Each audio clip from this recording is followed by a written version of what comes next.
Hi everyone, so our first question is talking about whether a precipitate is going to form or dissolve when we mix 0.01 molarity of silver nitrate with 0.05 molarity of sodium chloride, and then we end up adding excess ammonia.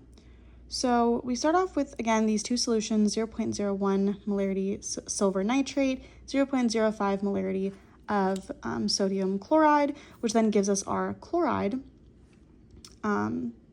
ions. And then so when we mix our two ions together, we see that we get silver chloride. And it's solid. And so to be able to check if it actually is going to be solid and a precipitate forms, we can just check that against our reaction quotient, which is going to be Q.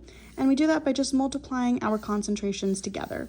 So Q is going to equal 0.01 molarity times 0.05 molarity, which is going to equal 0.0005.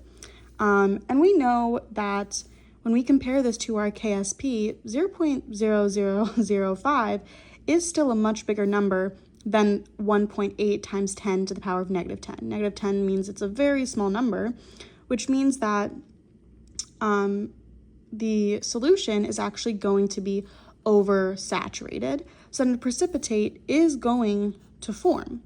But then it says we've added excess ammonia. And when we see our silver ions reacting with the ammonia, it's formed a new complex there's new complex ion formation. And when we look at the formation constant, it's pretty large. It's 1.6 times 10 to the power of 7. And so because our formation constant is so large, our free silver ions are going to be pulled out of the solution by ammonia, and it forms that complex.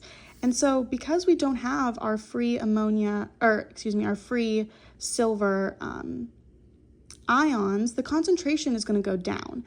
And so we'll see the system try to restore equilibrium by shifting after we've added the ammonia, which means that we're going to have to start dissolving some of the silver chloride, which means that even though it originally was precipitate, it's now going to start dissolving.